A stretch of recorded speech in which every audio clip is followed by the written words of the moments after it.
various time zones, my Sakonauts. I'm Sako Tumi, also known as the Witch of Tylwyth Teg, and welcome to the Monday Witch Hour. Today I have a wonderful guest, and we're going to talk about a wonderful book, and it's going to be Boss.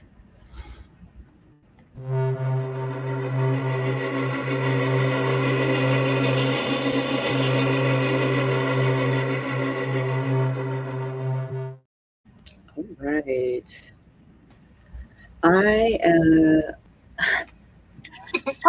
So this is my lovely friend and wonderful author, Irene Glass. You know what? Let's go through the stuff, and then I'll introduce you, and it'll be Sounds good. Swell. Also, hello, Jenny, and hello, RC Scott, and hello, Warrior Witch. How's it going? Right. If you are new to this stream, thank you so much for dropping by. It's lovely to have you, and if you come here often, I just appreciate the support, and thank you so much for everything that you guys do. I will.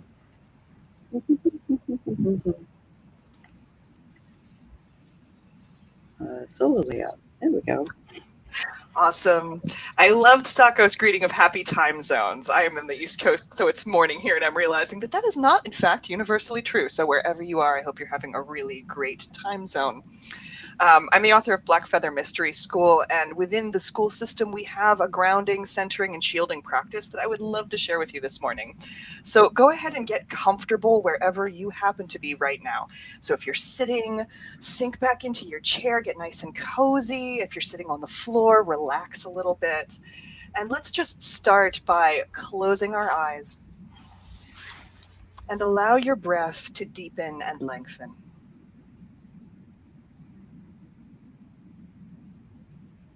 Consciously relax your body, starting at the top of your head and allowing that wave of relaxation to roll down your face. Relax your eyes, relax your jaw, relax the back of your head. And then allow that wave to roll into your neck and shoulders. And you can notice here if it would feel good to find a little movement, right? You could turn your head from side to side, roll your shoulders around. And then once they feel a little looser, come back to stillness. And just continue allowing that wave to work its way down your body. Relax your upper chest, your upper back. And check in real quick with your heart center. It is so normal right now to be going around with a very guarded heart center. If you're in a safe space, allow that shielding right there to just soften a little bit, right? You don't have to completely lay down your weapons, but you can relax. Keep working your way down your spine. Relax your lower back. Relax your belly. Relax your hips. Relax your legs, starting right there at your hips. Roll that wave of relaxation down past your thighs, into your knees, down to your calves and your shins, into your ankles and feet. And then relax your arms, starting at the shoulder joint and rolling that wave down past your upper arms, into your elbows, your forearms, your hands all the way to your fingertips. Draw your awareness to your heart center and begin to notice a green glow radiating from your heart.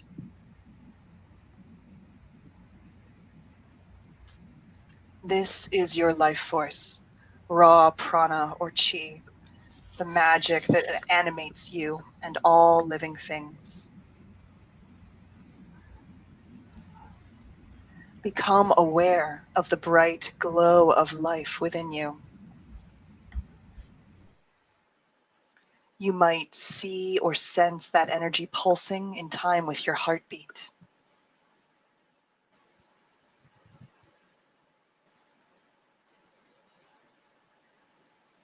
Your heart center is part of a web extending in all directions, a web of life. Become aware of the lines of energy connecting you to other life. They stretch everywhere, above, below, out to either side. These pathways hum with creation energy, the raw force of life.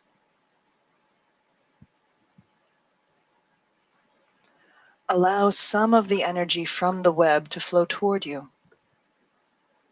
Let that green life energy replenish your heart center, then expand to heal and recharge any areas of your body that need it.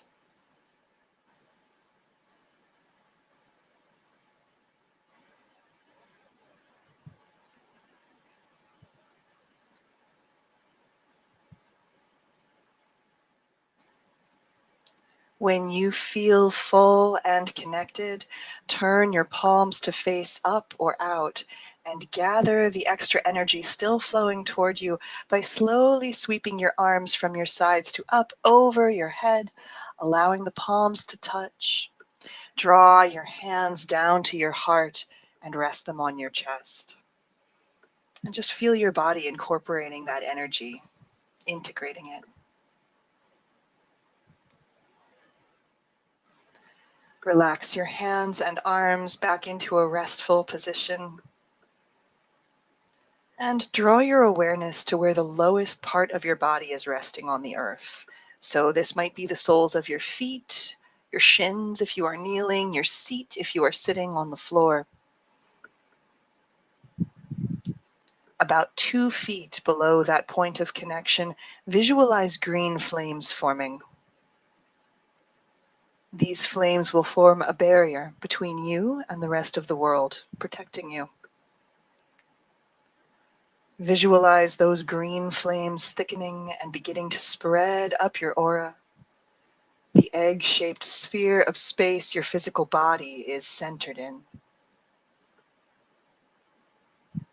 See the flames spread up past your feet and ankles, your knees, your legs. Sense them surrounding your aura in flickering green fire. Send those flames up past your waist, your chest, your shoulders. Sense them beginning to close above your head. And feel the moment when the flames connect above you, completely encasing your aura in green fire.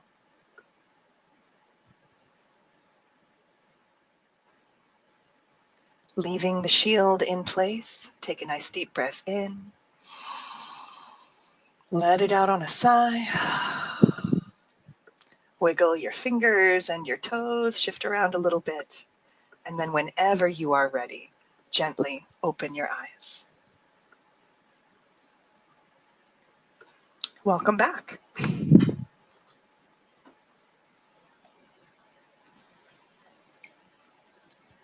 Oh, Sako, you're muted, honey. Good job, Sako. If you are interested in more meditations, you can find them in her book, Magpie Training, Black Feather Mystery School.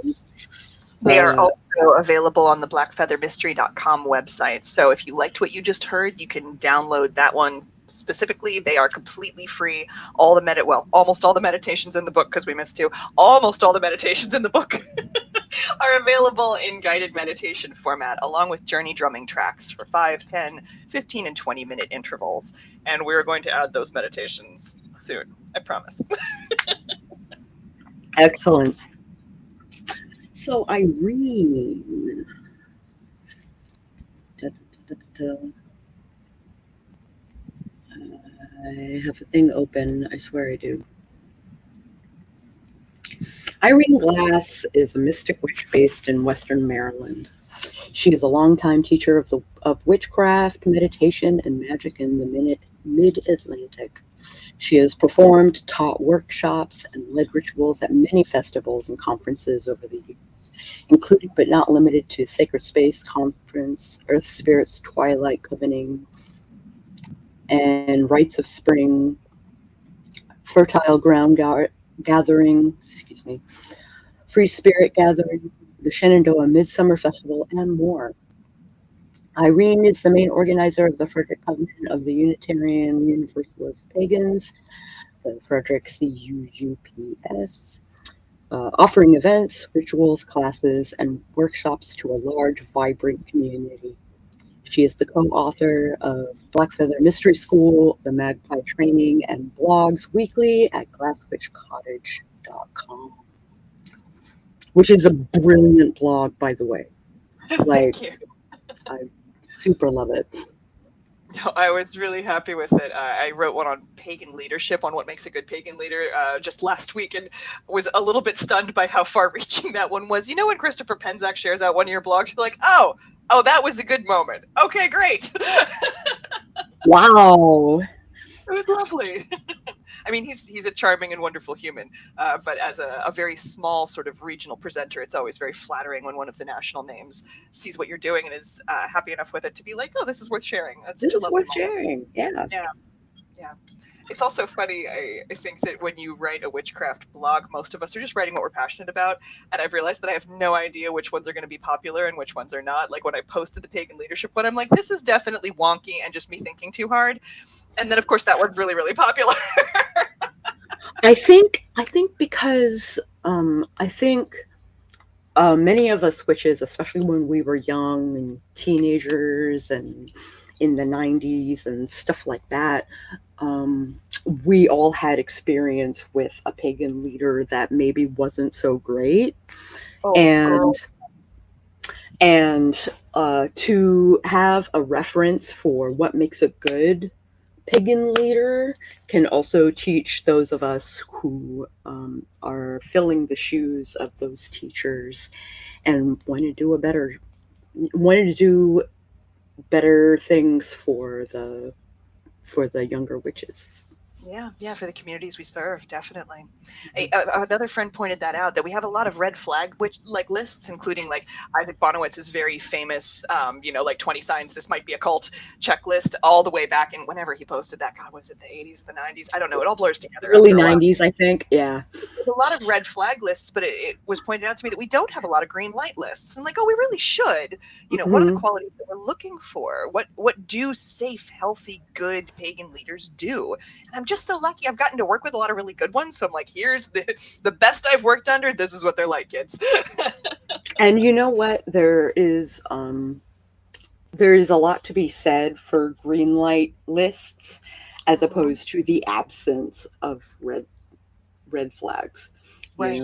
So and I kind of, if I'm being transparent, I felt this way about my relationships, very, very much so.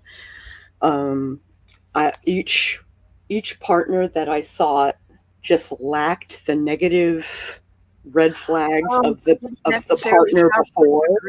Yeah. Wow. So it wasn't that I was like, I want a guy with massive chops and green eyes and silver in his hair and good shape and stuff like that. Instead, I was like, I don't want him to be abusive. I don't want him to. I want him to have a good relationship with his mother.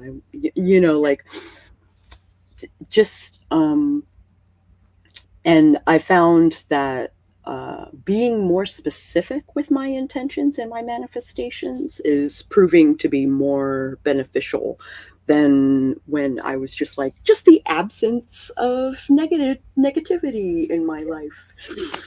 Yeah, that's legit. So your book, The Magpie Training, is a foundational full spectrum training in empowered witchcraft. It focuses on reducing self-sabotage while providing a solid grounding in magical theory, devotional practices, mysticism, spellcasting, and ritual work, beginning spirit work, journey work, and so much more. The text helps reader. Let me try that again. The text helps readers build a strong, safe structure for the cultivation of mystical experiences for personal growth. It can be approached as a training course or used as a supplementary source of information and skill development.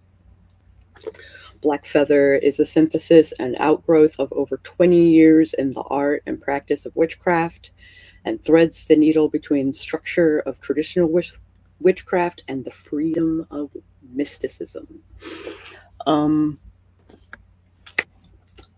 Now, my origins are Wiccan, right? But I kind of left Wicca and became a chaos witch, like Grant Morrison, Alan Moore, like quantum theory type of chaos witch. And I found this book really enlightening in a lot of ways.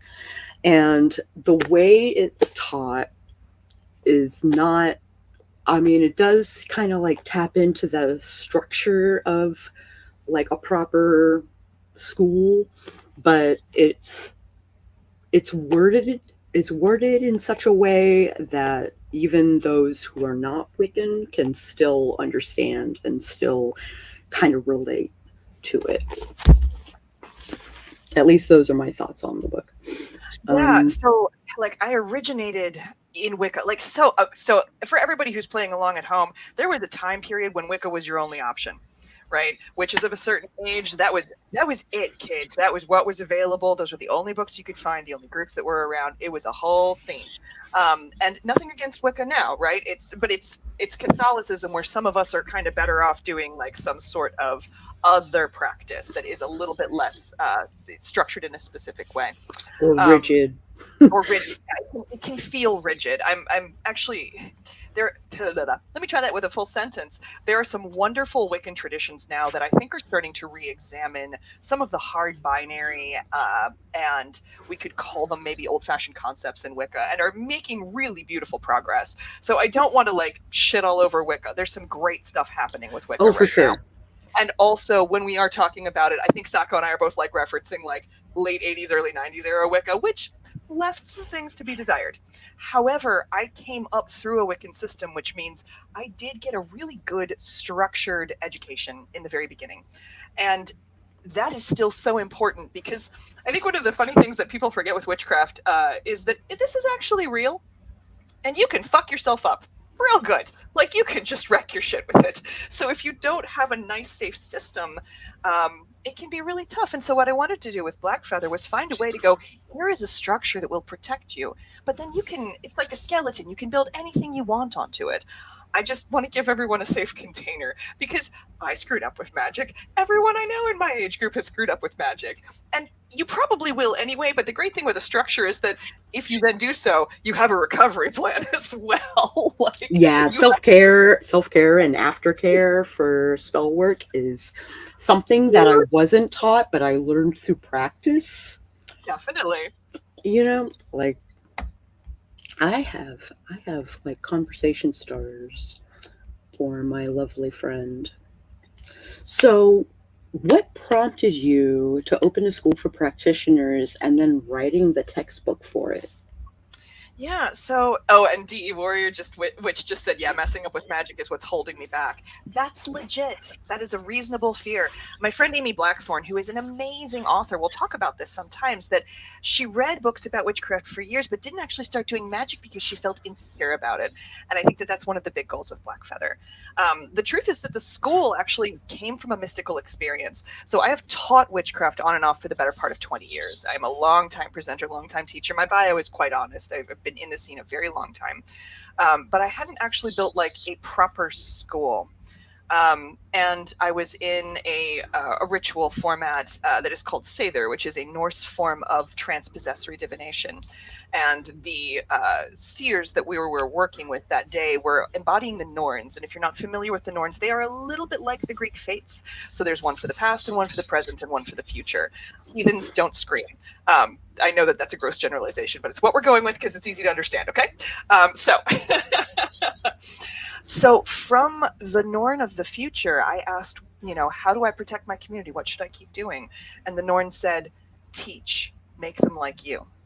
And if you've ever been in a Say the ritual where it's really powerful, like the seer channeling that entity it's a little bit like being very close to a nuclear blast, right? You want to get away from it as quickly as possible. So I was like, okay, I'm taking my commands and I'm going away.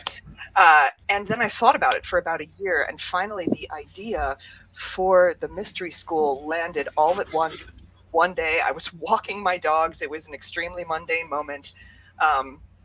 And all of a sudden I saw it in my head. I saw the mystery school, in-person classes, and then a book that goes along with it so that people who are not geographically near to Maryland can find it.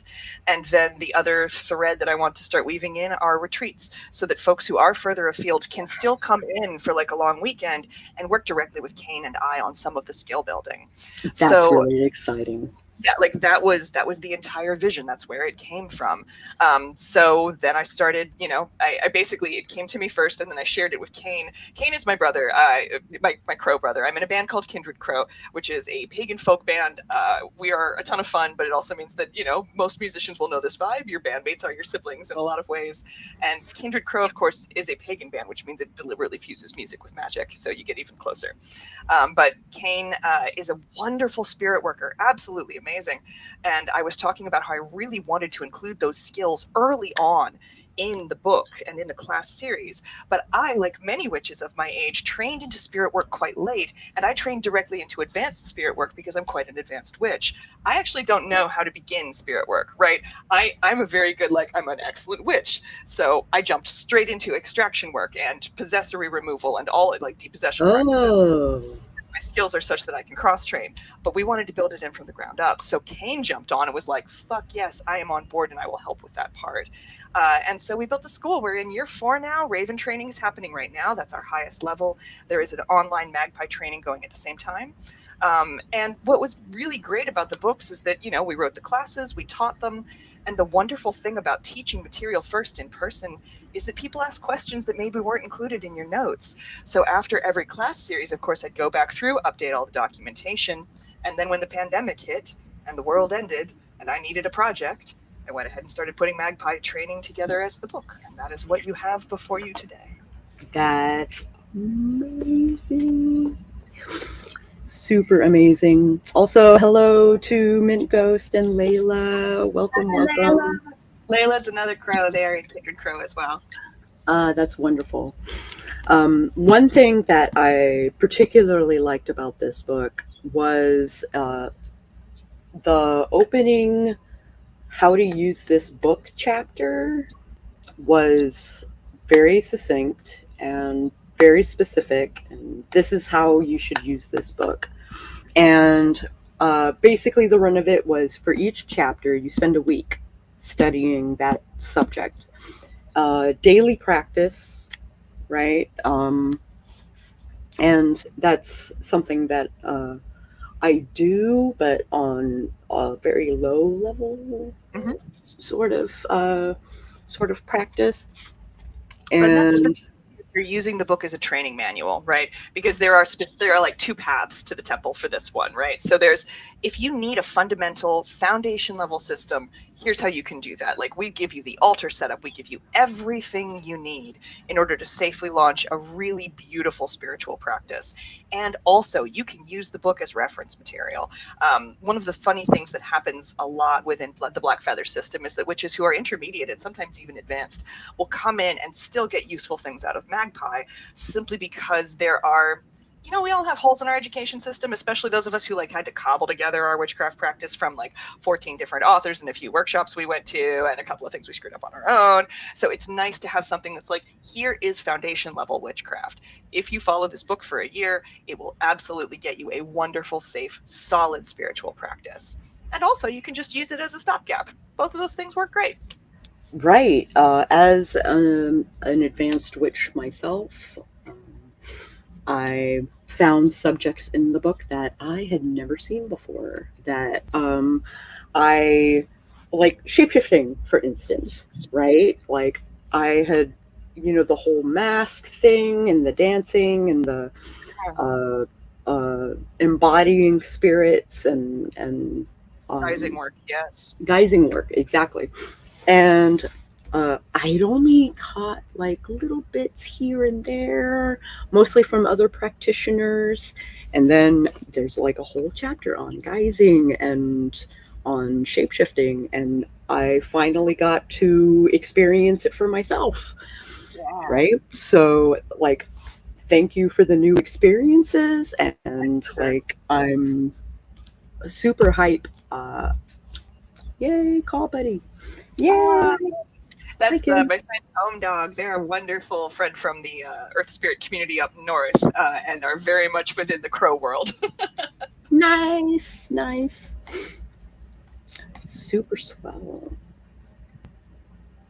Uh, so did you attend a similar school at some point, or did you learn from the School of Hard Knocks?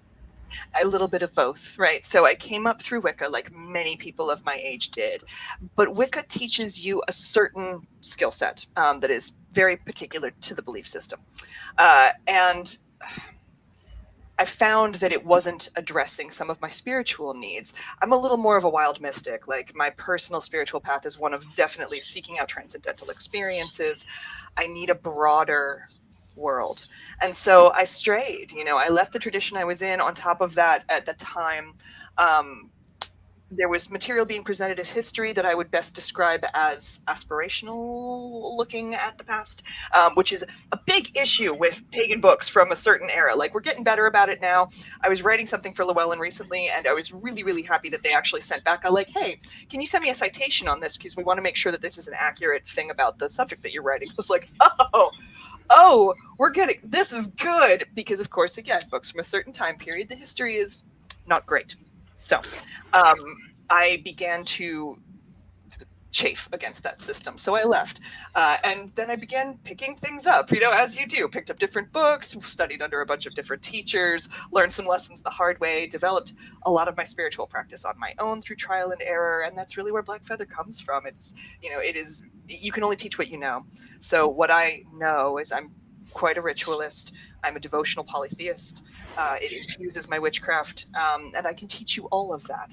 I can teach you a mystic path. And one of the other things that, it's one of those funny things when the Norn told me, like, make them like you, was like, okay, well, what am I? And one of the things that I am is quite empowered. And I think it's where some of my strength as a practitioner comes from. So that was the other thread that I really wanted to bring into Black Feather Mystery School, was beginning building up the self so that other people found that.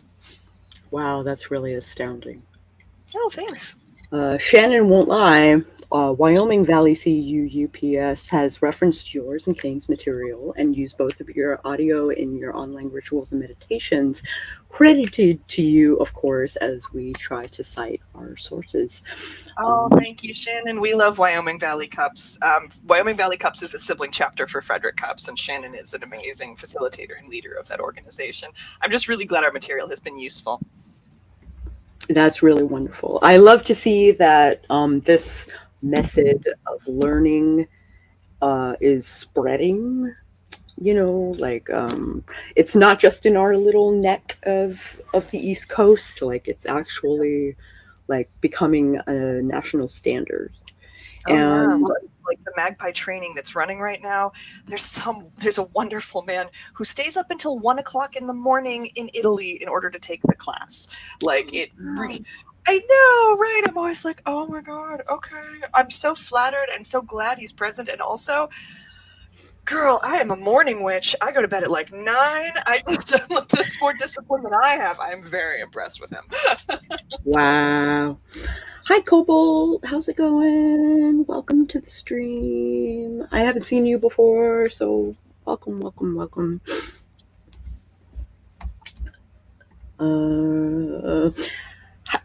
Now for like a tricky question. How do you define shadow work, and how do you recommend someone to start that journey?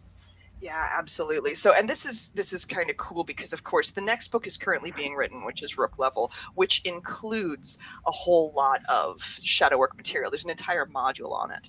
So my own definition of shadow work is working with the material inside your noggin, the repressed and damaged and shameful, things we perceive as shameful, rather, parts of the personality that get locked away. One of the interesting things about magic is that when we are whole, when we stand in our completeness, we are a far more effective and powerful practitioner, always. And parts of ourself that we have suppressed, it's often editing that was done because of a toxic situation we were in as children, because of cultural programming. One of my favorite examples, of course, for those of us who were raised femme within the culture, we have a lot of stuff around using our voices. We have a lot of stuff around how we express anger. And your voice and your anger are so needed, always. Rage can be sacred, deep, loving rage is part of what powers the environmental movement. It's part of what powers us when we stand up for ourselves. And having access to those is absolutely vital. The problem, of course, is that when we suppress something for a long time, it will still try to come up and get resolved. And some of our shadows, because they are in such distress, will cause behaviors that we really just don't love. And again, anger is always a good one because most of us have some repression around it. So my advice always to begin shadow work is to begin tracking your behavior. So over the course of a few weeks, write down when you experience an emotional response to something that is out of proportion. One of my favorite examples is when we get super angry about something, some random ass trigger, and then come to our senses 15 minutes later and are why the fuck did I just do that? You're hitting a shadow. That is a shadow behavior coming out. So begin to write down when that occurs. And then by tracking that over a couple of weeks, you have this wonderful opportunity to go, oh, here's the stuff. This is what's happening. So then look at the context of that, right? I'll give you one of mine. I get irrationally mad when someone repeats themselves to me more than once. Yeah. And this is hooked to a piece of me, a fear or a shame around being stupid, around being perceived as stupid. When I was in third grade, and I have no memory of this, mind you, right? My trauma has actually blocked it out, but my mother tells the story. I was in a third grade math class, and a teacher apparently made fun of me for not knowing my multiplication tables. That is part of where that comes from. Whoa. Yeah, the 80s were rough, right? We didn't know some things then. So I don't think that would happen now, or at least I really hope not. But it was a real part of my life. And so that deep piece of shame, of pain, is hooked to rage. But by knowing our triggers and beginning to work with them, now when somebody repeats themselves to me, I don't get mad. Or if I do, I catch it immediately. And I'm like, hello, shadow friend. Have a seat. I love you. I will pat you and protect you and heal that little bit. It is totally okay. We begin to have better handle on things. And then on top of that, we begin to find the things that we shouldn't have repressed in the first place, For sure. So I always start people with shadow tracking. There are some wonderful exercises that are coming out in the Rook book. I'm a big fan of going and talking to your shadow. If you work with the Magpie Training, you will realize that we do a lot of journey work. Spirit Flight is a huge tool set within this particular magical school. And go talk to your shadow. Go find yourself a nice safe place. The system that we use in Black Feather is a shadow citadel, which is like a castle kind of in a land that you travel through, and then your shadow comes out and speaks to you. It is usually bits of trauma. It's pieces of pain that need to be heard. So, speak. Oh, and then third strand, get therapy. If you're over 35, you need it. I don't care who you are. Go talk to a counselor. If you make it this far through our late stage failed capitalist hellscape, you need help. We all do. I've got a therapist. Everybody should have one. I happen to agree. Absolutely. Also, I saw that DE Warrior Witch asked, do we do classes online? Yes. So we've got a Magpie Training running right now. It wraps up in September next year. That one's one class a month. We've sort of condensed the book down into a year course of study. So some classes are 2 chapters together, some are 1. And then there's a discussion group that goes along with it. I am looking at opening another one up in March. On top of that, Glass Witch Cottage, which is my personal magical brand, is about to put up a listing of 1 workshop per month. Nice. Some of it will be Black Feather material, but a lot of it won't, just because I teach a lot of stuff and it's a lot of fun. So yes, I do teach online. That is really exciting news. Also, Warrior Witch did quite a bit of shadow work this past weekend, apparently. Solidarity, drink lots of water, love, lots of love to you. Lots of love to you, yes. What is your favorite way to enforce an intention? Like invocations, sigil work, jars, bottles, etc.? Little bit of everything. I find that the messaging to myself is really important. So a lot of times when I'm doing intention work, I'll set up the initial spell, right? Like I've got like a pretty big one running behind me right now on the altar. But then on top of that, I will incorporate a piece of jewelry that I wear for the course of that. Sometimes I make the jewelry. Sometimes it's just a piece that I enchant to, to use for this purpose. And then I'm a big fan of, so we have these fucking phones all the time, right? And you can change the background on them. Change the background on your phone to match your intention. I do a monthly Yes. tarot pull, and I do that. I usually will cluster all the objects I'm working with. You have multiple lock screens, so you have the one when you unlock the phone, and then you have the one that's like the regular screen. Add these in. And then one of the best tricks I ever learned, I can't even remember who taught me this anymore, dry erase markers work on the mirror and will then come off. So you have to brush your teeth every day. Most of us look in the mirror at least once or twice. Write your intention on the mirror if you can. Write any affirmations that go with it. Use them while you're in that working space. Change the background on your PC if you use a PC. Like pick artwork that reinforces the intention, or literally make yourself a graphic of what your intention is. This constant reinforcing really helps build in the behavioral change that supports the magical change. Mm. Yeah. Dark Moon in Aquarius brought some stuff up. Yeah. Especially coming out Aquarius. of Mars retrograde, coming out of Mercury retrograde. Like, it was a time where, stuff was brought out into the open and people were actually suffering the repercussions of some of that baggage that we were angry for no reason. We were stressed out for no reason. Like that no reason was where the moon was at the time, where the planets were at the time, I I believe. literally booked an appointment with a very good astrologer because I was like, why am I a bitch right now? As it turns out, it was Mars in retrograde the whole time because it was retrograde in Gemini, which is my ruling planet. And Gemini is also where my sort of like some of my other other positions are listed. I have a lot of Gemini in my chart, and basically the advice I got was like, I need you to just cool it for like, just know you're gonna be a little volatile. There are a couple of other shifts coming up. Basically, the goal is like hold on until March, but of Yeah, course, because once Mars moves out of retrograde, it's still in Gemini, right? It's no longer retrograde in Gemini, but it's still got to pass through the entire goddamn sign again, which means, of course, that I'm just like, little rage beast over here trying to keep it together.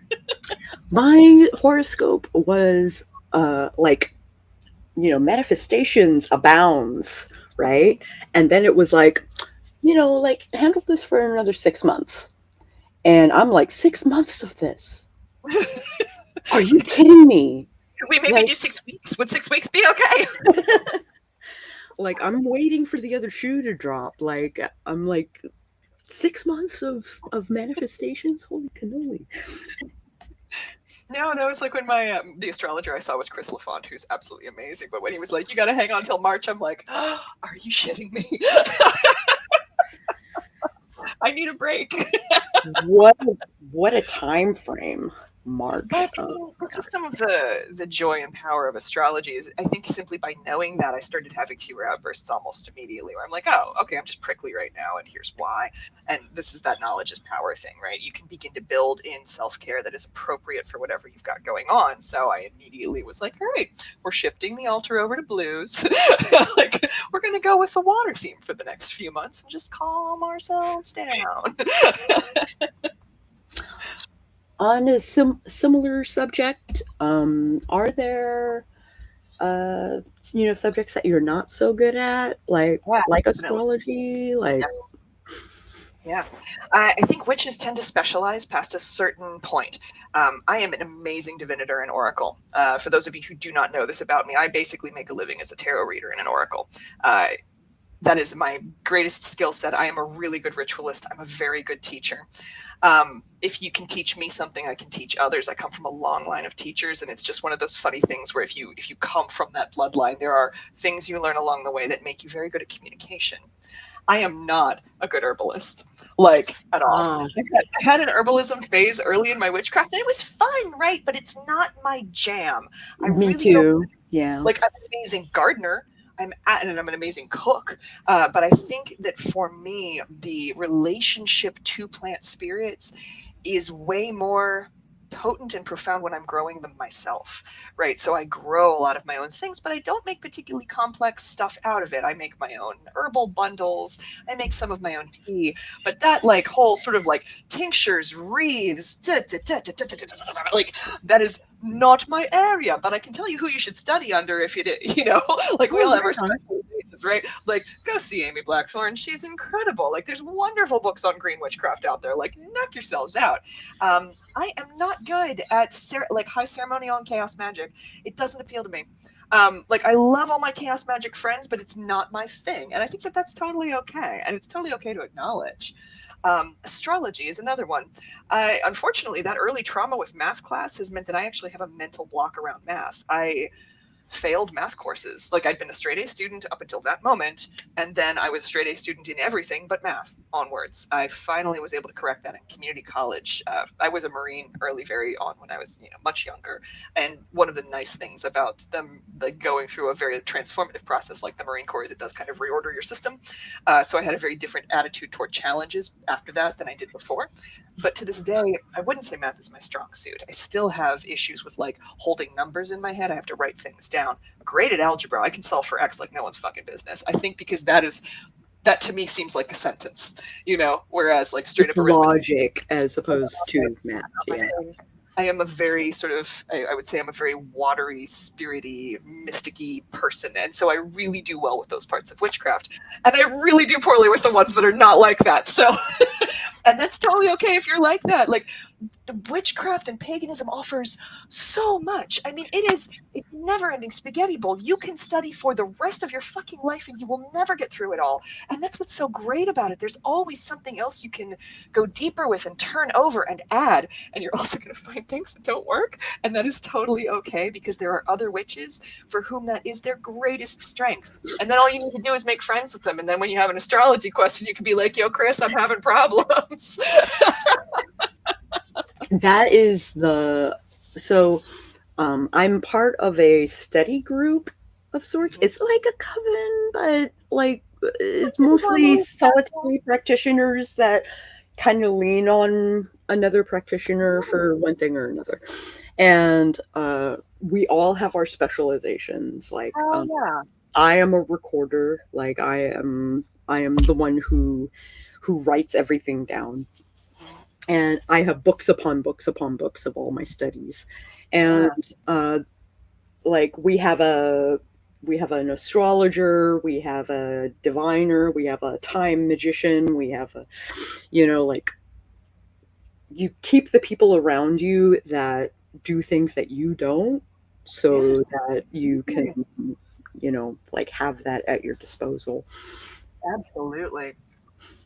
Candle magic has always been Cobalt's jam. Yes, I love candle magic. Yeah, That's a nice like easy it's entry level magic. entry level magic. Yeah, Scaled up to be absolutely ridiculous. It kind of depends on your system, but it's a nice, straightforward, sensorily pleasing form of magic, which means it's accessible to most of us. And I love accessible magic. I also love that it kind of teaches visualization, meditation early. Yes, So generally. that, like, if you can sit for 5 minutes and stare at that flame while that candle burns, like that is progress. And that practice is also used in Buddhism, where you chanted as long as the incense was burning. Oh, that's lovely. Which averaged about 20 minutes or so, depending on how you lit it and what kind of airflow was in the room and stuff like that. But like when I was a kid, that was how they taught us meditation, was do it for a minimum of this amount of time. And then if you chant more than that, that's great. But teaching you discipline when you're young, it was a good way to not stare at the clock, to not like be like, is it over yet? Is it over yet? Is it over yet? It kind of taught us how to vibe with the universe in a way that didn't make it feel like a chore, you know, Yes. like because we did it every morning and every night, right? So like it's when meditation becomes the prize Mhm. is when you know you're doing it right. No, it's when you realize it feels good. You know, when you get your monkey mind to settle down enough to be like, oh, this is fucking lovely. I have a great sticker on this is my emotional support water bottle that has been to multiple countries with me. But one of the stickers on it says, I meditate mostly for a 15-minute break from the ongoing shit show. That is true. That is why you should meditate, for a break from the ongoing shit show. And your technique Yes. actually reminds me, there is an author and teacher named Byron Ballard who I quite enjoy. Her specialty is Appalachian folk magic. But she begins teaching the meditation process just by being like, I don't even want you to think about it as meditation. I want you to light a candle, get a cup of something you like, and sit there and look at the flame for 5 minutes every day. Just start there. Like, no attachment even. You're not even trying to meditate. Just stare at the flame for Mm-mm. 5 minutes, Just drink the coffee. And it's very practical. It's very effective. And I love the way it kind of dovetails with they're like, we're going to do this while the incense burns. That's beautiful. What a wonderful technique. so Shannon also has trauma where it comes to math, and Yeah. I admit that I do too. I have a little bit of trauma. It's a lot of how math is taught, unfortunately. Like, it's really hard because I think for some people math is an elegant and beautiful system, and one of the things I've always struggled with, I'm a musician. I'm a classically trained opera singer. I obviously have a deep fundamental understanding of math. I write my own fucking music. But then Right. when you present me with numbers on a page, I have a breakdown because of what happened to me. And so a lot of this needs to be about how we teach math. At least here in the United States, like, we do this poorly at this point. So, solidarity to Shannon. I'm so sorry, honey. Like, it's a hell of a thing to have happen to you. We need to get better about how we teach math. Yeah. For sure. When I was in second grade, I was told that I didn't need to finish my math homework because I would be like a doctor's wife anyway, like pregnant and in the kitchen. Like, I wouldn't need to know math. So my mom like flipped her lid and tore the Good. teacher apart at parent teacher night. And my mom did her best to kind of like try and repair that relationship with math. But all of the math that I ever needed to know was like geometry, measuring, I think in decimals, Right. like, That's right. You're a graphic artist. I'm sure you have a very, like, it's a little bit like music, right? There is a visual layout that all involves ratio and perspective and how things fit. Yeah. exactly, exactly. And that is the relationship with math the only relationship with math I needed to cultivate, right? So, like, I'd rather have my husband with me when we're actually figuring out how to save money. Yes. Hey, math is different than yours. No, my beautiful spouse worked in construction for the early part of their career and grew up in a family that ran its own business that was largely construction based. They are incredible with spatial awareness and how much something takes up. Like, when the band is loading up for a show, they're the one that supervises car Tetris, where we try to fit all of our instruments and the sound system into the vehicles. And they are brilliant at it. And I 100%, I'm like, here, you're in charge. This is not a thing I do. You do the thing with the numbers. Yeah. Yeah, that's another, like, not just with magical solidarity, but Just also life like teamwork. Yep. life teamwork in general. Like, it's something my dad taught me when I was young. Like, you don't necessarily have to learn everything. You just got to hire people that specialize in the thing that you suck at, Yeah. so that Know who your allies are. you know who your allies are. Absolutely. All right. So, on that subject, you mentioned that Gemini is like a focal point in your sign. Yeah, so Gemini rules. Gemini is my sun sign, my Mercury, and my Venus, which means there's a fair bit in there.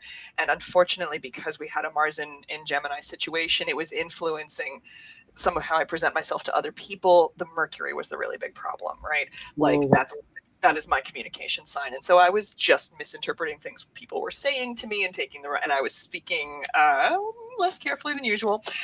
So there was a lot happening. yeah. That's a lot Yeah, of communication. Yeah. it is, absolutely it is, and having like a little like rage clock right there in my communication part of my profile, not helpful at all, my friends. That wasn't great. Yeah. Um, I am Taurus with Leo rising and Aquarius in my moon. And I think that is why my new moon has been very docile and very um, getting in touch with myself and less doing the heavy lifting, which is what my past was. Is I did all the heavy lifting during the new moon, and then come the full moon, all I had to do was execute. Right, so hanging rituals, which I'm a super fan of. Yes, very much so. Now I'm my also moon is Cancer and my rising is Pisces. Like almost everything else in my chart is water, which I think balances out the brittleness of so much Gemini. I think the Gemini manifests a lot as the teacher and the public speaker and the public event organizer, but for sure. the rest of the water I think is what really helps me function within the world that I sort of exist in. And I feel the same way. I am also a water dog, which is the only dog that craves change, that like can't exist without change. And being able to go through situations where it is water off a duck's back, I don't have to like shove anything down to brave Right. something. I Love. just go with the flow, and where I land, I go with the current, and where it lands me, you know I don't just cope. I flourish. You know what I Right, you mean? thrive under those conditions. I think one of the most useful things I ever learned about my astrology was that Neptune is the direct overhead sign, like it is directly above me on my birth chart, and that means that my entire life is ruled by this kind of misty, mystical quality. And I think when I was younger, I fought against that. Um, I come from a really long line of like atheists and very rational humans, so showing up in my lovely logical, I joke about them being Vulcan family, like as this sort of raging mystic that needs to be out in the woods at night and has developed a career in witchcraft of all fucking things, like that warred against that. And then I began to understand from my planets, like this is just natural to me, this is just what I am, you know. Hi, cool gamer. I didn't know you had access to this account. It's so awesome that you dropped by. I'm honored that you stop in and say hello. Sweet, sweet. So you mentioned backstage that I noticed this is only book one, Correct. right? So Yes, there are there are definitely two. plans. Yeah. So Black Feather Mystery School is in its fourth year. So first year is Magpie Training. That's the book that's out now. And then we do Rook, and then Crow, and then Raven. I am currently in the process of writing Rook. And basically all of those classes, these have been taught in person to a group of students. And what's wonderful about that is that you can then go back and add notes to each class. So I teach a class, and then afterwards, like when you teach a class in person, people ask questions, and you're like, oh my God, I totally forgot to put that in here. So you get to really field test your material. And it's part of why I think the book is very effective, just because, like, yeah, I've had this one run through I've run it through quality control a couple of times now, especially because I'll pull material from Blackfeather to teach as independent workshops as well. So it has a chance to really get like the kinks battened out of it, you know? And So Rook now is the one that's being shaped into a book. I take the material, I retool it a little bit for distance learning, where Kane or I are not in the room with you, but it's basically the material from the classes. So, knock on wood, everything moving smoothly. That one should be finished and off to its publisher by probably summertime. Ooh, Here's the that's thing with having a book. It takes a little while, right? Even from the part where I drop it into my publisher's hands finished, like we're still talking about 6 months away. So it's funny is so publishing books is kind of my jam, and like I think 6 months is like no time at all. Right. People don't know that, and they're like, I would like the second book now, please. I'm like, you are so fucking cute, I want to smush your first. Like, that's not how it works. Yeah. Spend some more time with book one. Yeah. We'll get to book two. Exactly. Book two is done, and so is book three. The fourth level in Raven, there is some material that is unsafe taught without a skilled witch in the room. So we are thinking about how to handle that one. There may be like a downloadable booklet that includes the material that is lecture based, that is perfectly safe for you to do on your own. The entire Black Feather system, of course, is like make them like you. So some of the material in both Crow and Raven level talks about how to be a pagan minister, how to be an event organizer, how to be a public pagan in the world, which is a lot of what I do personally. I'm a commissioned lay minister within the Unitarian Universalist organizations. Like, there's a lot I know about safe communication, group management, and all of that stuff. That's totally fine to learn from a book. That's totally okay, right? But when we get to extraction, depossession work, things where you're basically performing energetic and spiritual surgery on other people, you need to learn that from a professional who is in the room, who can unfuck something just in case it gets fucked. For sure. So the way we may handle that is with a smaller book and then retreats where people can come in and specifically learn the Raven material. This is also useful for advanced witches who would like to learn spirit work, because you don't have to completely come up through spirit work. And when I say spirit work, I'm referring to something that we sometimes call second wave shamanism. I really hate using that word for it. It just, cultural appropriation. We're stepping away. When you know better, you fucking do better. So we use spirit work, and I think it's a very effective way to identify what we're doing as well. Literally, work on spirit work. So to come in for a workshop or a long weekend of advanced spirit work, you can do that as an advanced witch. You can also, of course, learn all of the way up to spirit work. It's useful skills, Oh yeah, for sure. Being able to have training wheels as a young witch, having solid training wheels like Magpie, like I feel like that is a benefit that wasn't necessarily around in the late 80s, early 90s.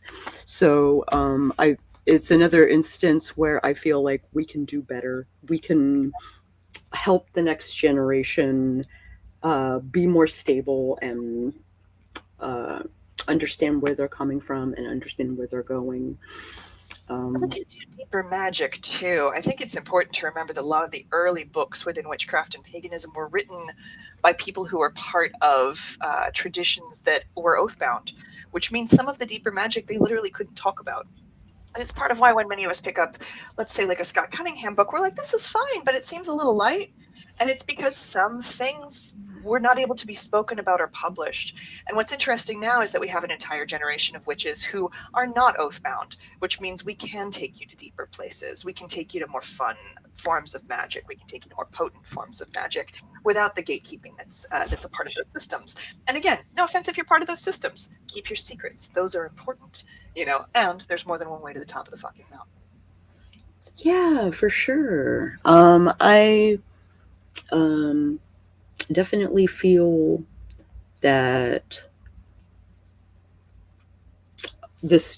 especially those of us who have, like fled Wicca and gone into other branches of thoughts and schools of magic, and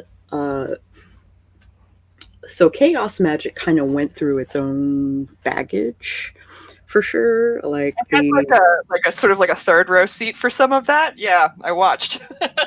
It turned out a good friend of mine was a mover and shaker in the chaos magic world in the early 90s, DKMU, if you're familiar. And I talked about how it was a toxic bro culture and like they frowned upon women being magicians and stuff like that. And they went in and like purged all the higher ups and purged all the moderators and They did. rose like more inclusive, more because that was the whole point, right? Was for Yeah. it to be inclusive. Anybody could do this stuff, and you didn't have to come from a particular school. You didn't have to have a particular lineage. You didn't have to, like follow dogma, and which is, like I have my own baggage when it comes to like the dogma of chaos magic. Right. Like they say no dogma, but there's a dogma. There is. Hi, Margaret.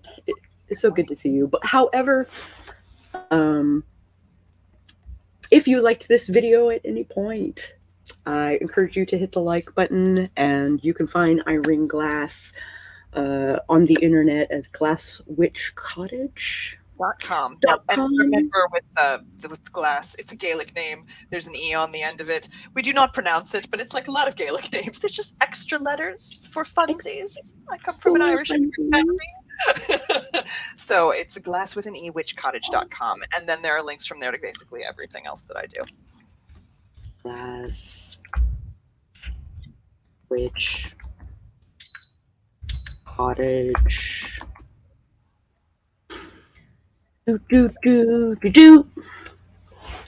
There it is. That's how you spell it. And if you would like to see more stuff like this one, all the vowels, yes. Yeah, all the vowels. I have all of them. Mine. Oh, And- Margaret says she comes at it from the Scots Gaelic side, so yes, you get it. Yeah, absolutely. Yeah. I sometimes wonder if they didn't drop even more vowels off when we came through Ellis Island. I'm like, it was originally GLAESESSE. Yeah. So I'm super hype about all the stuff that a video demonstrating this exercise is available at blackfeathermysteryschool.com. Yeah. We wanted to give people a whole lot of extra tools, right? So, we'll keep blackfeathermystery.com up and running as long as we can. I might put that shit in my will and have somebody else like just sort of from an account keep paying to keep the website online. Wow. For me personally, having someone else, or not even necessarily someone else, having a meditation recorded and then going along with it, as opposed to that thing that many of us do where we're like, okay, I'm going to do this meditation. And then we close our eyes. Then we go, wait, how did that go? And then and having to go in and out and in and out and in and out and in and out. I would much rather have a recording. And so, I think that's super useful. Yeah. Minor Cane's voices don't work. We always encourage in the book, like, there are voice recorder apps on your phone. You can record it yourself. And also, here are free tracks.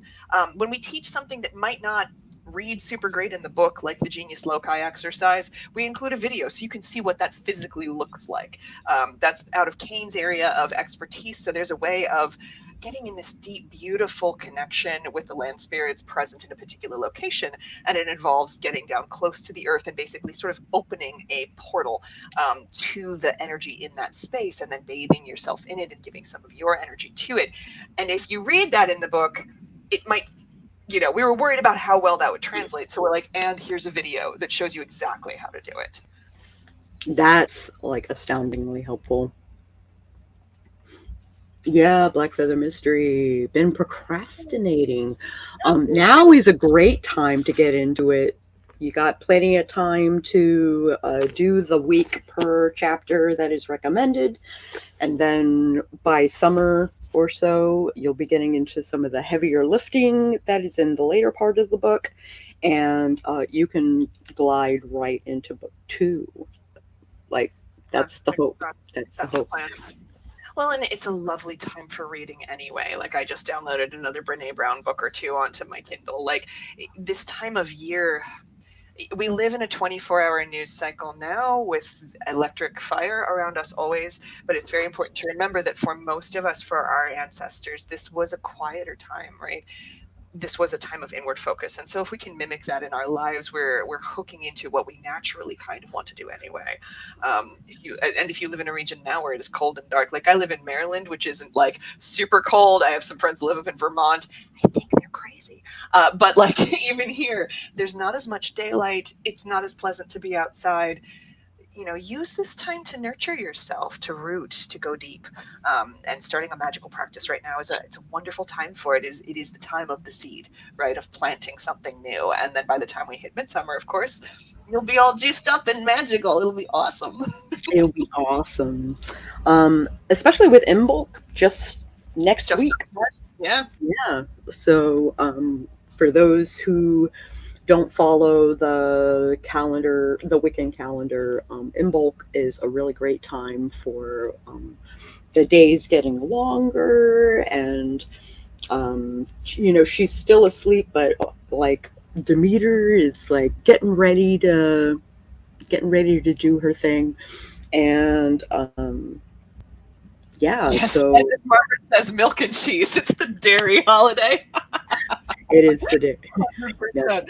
One of my favorite rituals that my own community does is we make butter out of whole milk as part of the ritual. So you do that by shaking. And so we approach Imbolc as the rekindling of fire, which is one approach for it, right? It's Bridget, the goddess Bridget's high holiday. So we can do blessing of the sacred waters. We can do going deeper into practice. We can do rekindling of sacred fire. And we loved the sacred fire thing. We felt like that was a needed thing. So we basically do a big drum circle. We do a fire scrying station. And then as the drums are playing, people are putting all of this glorious intention into these jars. And then we turn it into butter, and then we serve it on bread. And if you haven't had like fresh made butter made magically by a group of witches, y'all, it's a thing. It is such a thing. It's so good. Love it. And sorry, lactose intolerant people. Yeah, just bring Lactaid with you. This is worth it. Like some fresh butter. For sure. So with Imbolc around the corner, do you have any recommendations for people who are just learning to celebrate, who are just learning to do the shadow work, who are just learning how to kind of like hunker down for the cold months and get ready for the warmer? So another thing that's traditional around Imbolc is this idea of preparation. So people will do like seed blessings now. Think of this. You know what? Let me go back one for it. So the pagan wheel of the year can be seen as a spiral inwards and then a spiral outwards, right? We track in, we track out. And this part, Imbolc, is kind of where the turn is happening, where we're not spiraling out yet, but we've turned to face the other direction. So we can see the growing season ahead of us. And this mimics our ancient kin of faith, right? Imbolc comes from an old Gaelic word that references sheep dropping their babies. This was the first animal to give birth. They were starting to lactate, hence the all of the dairy holiday. And it was this sign that winter is not over exactly, but we know now spring is coming.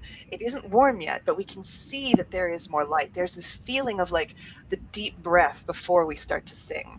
So think of this as a preparation time. When I was a solitary practitioner, I did a lot of purification work around Imbolc. If you haven't gone through and just smoke cleansed your house and lit a bunch of candles and like sort of just out the built up human bullshit, that is a wonderful thing to do this time of year. Purify yourself. I sometimes talk about the fact that at Imbolc, when I had a working partner for a long time, we would do the most elaborate purification ritual you have ever seen that had like elemental stations and face steaming and crystal, sort of realignment. When there's only two of you, you can do a 3-hour ritual. You can't do that with a big group, but you can do a super elaborate one. So think of this one as like, we're getting ready. We're getting ready. What do you need to get ready? What do you need so that when we move forward into the growing season, you feel rooted and stable and strong? And for a lot of us, that's like just shedding all of the bullshit, right? We need a fresh breath of air. We need a clean slate. Think about what that means for you. That can be a wonderful thing to do. And then on top of that, of course, Bridget is such an amazing goddess. She was the first one I ever served. She's extremely accessible. She seems to really like people, which is more than I can say for other deities.